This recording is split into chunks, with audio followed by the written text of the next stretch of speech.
শুরুতে জানাবো ফুটবলের খবর। কাল প্রীতি ম্যাচে ভুটানের মুখোমুখি বাংলাদেশ, যে ম্যাচ দিয়ে নতুন রূপে ফিরছে জাতীয় স্টেডিয়াম। দীর্ঘদিন পর আন্তর্জাতিক ম্যাচ আয়োজনের অপেক্ষায় ঐতিহাসিক এই ভেন্যু। সেই উপলক্ষ আরও রাঙিয়ে দিচ্ছেন হামজা চৌধুরী ও ফাহমিদুল ইসলাম। ভুটানের বিপক্ষে দুজনই মাঠে নামবেন নিশ্চিত করেছেন কোচ হাভিয়ের কাব্রেরা। জাতীয় স্টেডিয়ামে সন্ধ্যা 7টায় শুরু হবে ম্যাচ। হোম অফ ফুটবলের সবুজ গালিচায় বদলে যাওয়া বাংলাদেশ দল। শক্তি, সামর্থ্য আর তারকায় ঠাসা দক্ষিণ এশিয়ার এক পরাশক্তি এখন লাল সবুজ।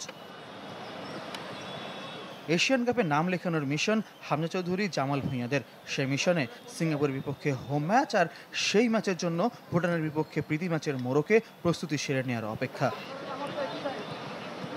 ভুটানের বিপক্ষে হামজা খেলবেন, আলোচিত ফাহমিদুলও মাঠে নামছেন। হেড কোচ হাভিয়ের কাব্রেরা আগের দিনে নিশ্চয়তা দিয়ে রেখেছেন জামাল ভূঁইয়ার নজর জয়ে। Of course we will give our best tomorrow, কিন্তু our main focus হচ্ছে 10 তারিখ, বাট কালকে জিততে হবে। To see Fahmidul tomorrow for some time. Hamza খেলবে, ফাহমিদুলকেও মাঠে দেখা যাবে।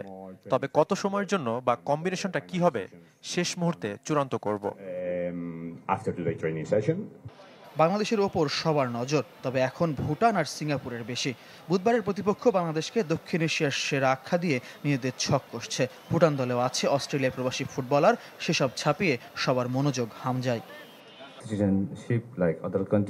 বাংলাদেশ এখন দক্ষিণ এশিয়ার সেরা দল, আমরাও সেভাবেই খেলবো যেন ভালো ফল নিয়ে ফিরতে পারি। Bangladesh become a best team in South Asia. This Bangladesh friendly match. Hamza Chowdhury অনেক বড় মাপের ফুটবলার, সে আশায় বাংলাদেশ দল এখন শক্তিশালী। আমি সেভাবেই দলকে প্রস্তুত করছি। So of course we do our best. র্যাঙ্কিংয়ে পাশাপাশি দুদেশ, ভুটান 182, বাংলাদেশ 183। হোম অফ ফুটবলে ফুটবল ফিরছে।